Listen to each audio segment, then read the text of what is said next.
Since NightReign's release on Friday, we've been putting in a ton of hours streaming it over the weekend, and more importantly, getting our hands on with all of the different characters. Today's video is going to be a first of many, taking a deep dive into every one of those characters, giving you all the information you need to have the best games possible with them, and of course we're starting with none other than the Executor. Now for this video I am going to be talking about both solo and co-op gameplay and things you need to look out for both of those sides of this character, because again, some things are extremely good in solo but they may not be so good in co-op. But just to give you a quick overview, the Executor class is an insanely powerful, or can be an insanely powerful, katana based samurai-esque character which has both high scalings in dexterity and arcane, making it very potent with bleed and poison weapons, which of course katanas are some of the best in those categories. The Executor class is actually one that you get given straight off the rip, because yes, there are a few you do need to unlock, but as I say, one of the characters that you can use as soon as you load up your game is indeed the Executor class, and along with its high scalings in dexterity and arcane, it's actually got pretty solid health and stamina, as you're seeing with the stats right now. It's got B in both of those, but then has D's for FP, faith and intelligence, and then a C for strength. Where there's no quote-unquote build making in this game, the character that you choose is quote-unquote the build you're using. So just as an example, and of course we'll delve more into him in a different video, if I was to choose Raider, he has an S-rated scaling in strength and has A's for HP and stamina, so he's a much more heavy hitting, colossal weapon using tank compared to the Executor. So if you're more somebody who likes, say, things like the Rivers of Blood, Nagakiba, Twin Blades, and also potentially daggers like the Rejuvia, then the Executor is going to be a perfect person to use for you, as you'll be dealing the most damage with those types of weapons, because again, I'm just going to quickly show you on screen, all of the weapons have had their stats changed and it's now based on weapon class as opposed to the actual weapon itself. So again, just a quick example, the Glintstone Chris has an A rated in dexterity and only a D in intelligence, so you're actually going to get more damage out of that weapon with the Executor as opposed to someone like Recluse, who is a mage of course. But the Executor is the more sort of like nimble status build up type player, relying on poison, rot, and also bleed of course to deal the most amount of damage, whilst having a quick moveset with things like katanas and twin blades, purely going full DPS mode and annihilating everybody that way. So that is firstly the sort of thing to mention. If you like that kind of gameplay, then this guy is for you, but if you don't, then maybe you might be better off choosing somebody else. But if you do happen to use the Executor, you will also have access to certain skills and passive buffs. The passive skill with the Executor class is something called Tenacity, and essentially whenever you fully recover from a status ailment, so poison, rot, anything like that, you will temporarily receive a buff to your damage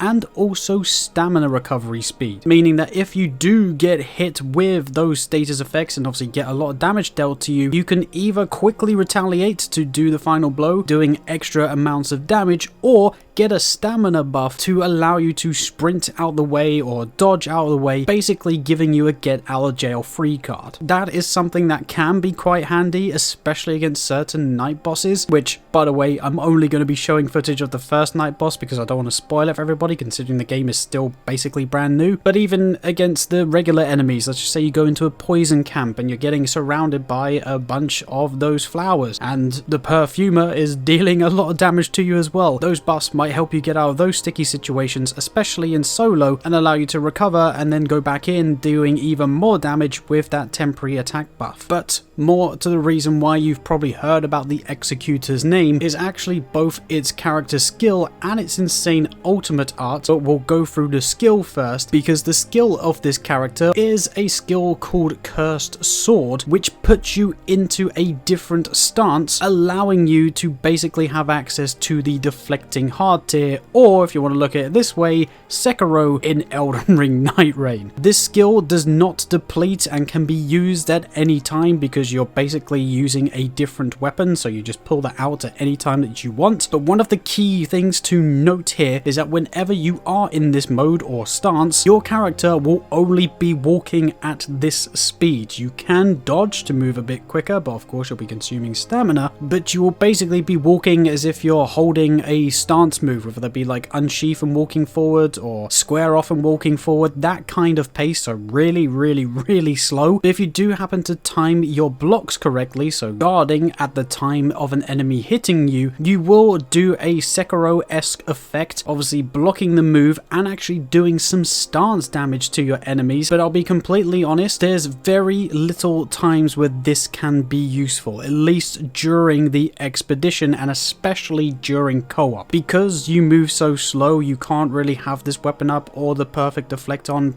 all the time because you can't go anywhere. And if you are playing solo, unless you are being like hella aggressive with this and essentially comboing light and heavy attacks in with the perfect deflect, so basically like a pro at the game, knowing the moveset of every single enemy, you're actually not going to be taking down any bosses or enemies any faster than you would just by hitting them with your regular weapon, which comes with bleed, by the way. So we'll be doing those status procs, which this character is tailored for, and the actual damage of this weapon in that Sekiro mode is very underwhelming. You can charge the weapon up by doing those deflects, and it usually takes around about 3 or 4 to get the sword to fully come alive, but ultimately when you do have it glowing and in its final form, if you will, you only buff the damage that you do with your LT move, which is basically like the skill or Ash of War on that weapon, which slices through your enemies. That has a significant buff in damage, and I should hopefully be showing you with and without the buff, but as for your regular attacks, they don't change at all. So although, like I say, you can deflect people's attacks and obviously break their stance and do a lot of critical hits, by the time that you maybe do that once or twice, the enemy probably could have already been dead if you were just hitting them with the base katana that this character comes with, because like I say, it comes with bleed. So if you do want to use this against regular enemies, you might be sinking far too much time into your routes during your expedition, because the key thing about day one is to go to as many cams as possible, to get as many runes as possible, to also get as much loot as possible and increase the buffs that you've got available going on in your character by holding as many items as you can. So anything that takes longer than necessary, aka using this skill, is really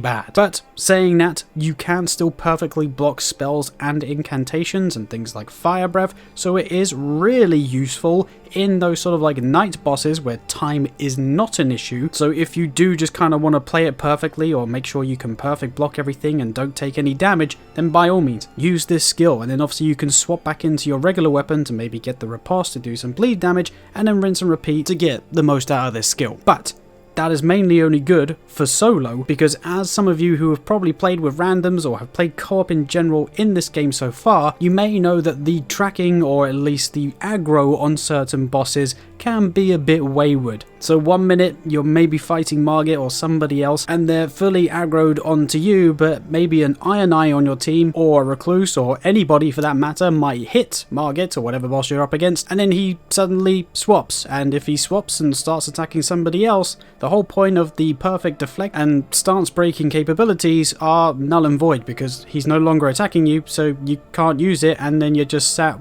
walking at a snail's pace. So that particular skill is definitely more tailored to solo play, and it is a lot of fun, as I say, if you can get it right. But is it always the most practical? Maybe not during the expedition, or at least during the day cycles, but maybe against the night bosses, yes. So definitely make sure that you're using that in the right fights and at the right time, so you don't put yourself at a disadvantage. But no matter the day or night cycle, the ultimate art, the aspects of the Crucible Beast effect, is incredibly powerful. So if you hold your Y button and press RT this time instead of LT or L1, you will then become, well, a massive beast with movesets that include a raw, light and heavy attacks with the claws on that beast, so smacking them around with your front paws, and then again, much like with the skill, if you press LT, you have a special move where in this case it's a golden horn that you will plunge into your enemies, which is the ultimate stagger. So very much like how Wilder has that explosion, this will guarantee at least like a mini stagger against the bigger bosses and night bosses, but will also guarantee a full-on stagger against the smaller bosses, allowing you to do a riposte. And as soon as you press your LT button and hit this off, you will revert back to the normal Executor. So it is a final move that will just take you out of it no matter what. Like, you can't keep using the beast if you press your LT or L1 button, so it is best to try and get a few hits in with the regular attacks or the roars if you need to do damage to multiple enemies that are right around you, to then use that as the final hit, because if your timer runs out but you still manage to hit LT,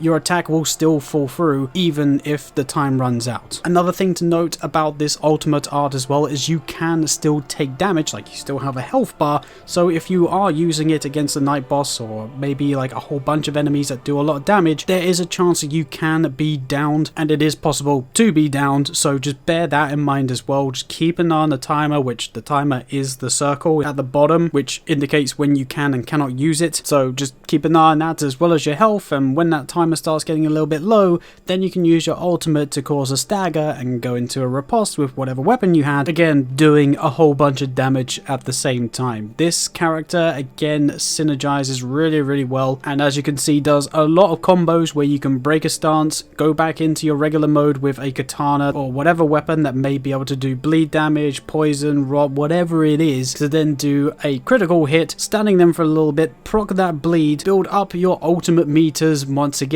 and kind of rinse and repeat and be a really deadly class. But as I said at the beginning, the main reason why the Executor is so good and is actually like a really good option both in co-op and solo is mainly down to the S-rated scaling. So if you do get any bleed weapon, whether that be the Rivers of Blood, Rejuvia, even like the Nagakiba, or like I say, the starting weapon which comes with a blood affinity and also unsheath, which is just insane by the way. It's totally worth keeping that starting weapon and just upgrading it by going into one of the caves and finding a blue and killing the troll or the knight to get the purple upgrade, and you can literally have this done by like level 4 or 5 and have your weapon set up to purple within 5 minutes of your game, and then you literally don't have to worry about anything else and just go around killing everything to get your levels up. Like, that is basically the way to use this guy. You are going to be running amok, doing a lot of damage, and if you do happen to pick up any of those weapons that may be better than the beginning katana, then obviously feel free to use those. But yeah, you're very quick, very powerful, can be very stylish all at the same time, all whilst having a good amount of health and stamina, allowing you to keep this up and be a devastating offensive player in your games. And that is exactly what the Executor is, and that's exactly how you should be using the Executor. Like I mentioned, the skill that allows you to go into Sekiro mode is really fun to use, and as I say, you can also block spells and incantations with it. It just might not be super viable in co-op because again, enemies might suddenly change to who they're actually aggroed on, or might not always hit you correctly, maybe hitting you in the back or like around the side, so you don't get the perfect block in properly, so it's just actually more aggravating to use in co-op than anything else. But even if you are just using the ultimate and just using the character for what it is, a very dominant bleed based, poison based, potent build, it is still super fun and super useful to beat obviously a whole bunch of bosses in this game. But that is essentially everything you need to know about the Executor. Obviously, if there's anything that you think I've missed, feel free to ask the questions down below. By the way, the relic slots on this guy are 1 red and 2 yellow, which you can actually find relics and get after beating certain bosses, ones that change the starting weapon and add things like poison or rot onto it, or even fire, and also ones that help boost stats like improved health or improved damage output. So just by playing as this guy and constantly getting more relics the further you get into those games, the more powerful you will become, and hopefully the more fun that you'll be having with this guy. But ultimately, as I say, that's everything you need to know. Of course, if this video has helped you out or you've enjoyed it in any way and want to stick around for more, be sure to give this video a like and subscribe to the channel, because then that way you won't miss out on the future guides for all the other characters. We did the Executor first, as that was voted by you guys in the poll that I put up a couple of days ago, but I will just naturally now go through the rest in whatever order I decide to do them in, so I'm sorry if you're looking for anybody in particular,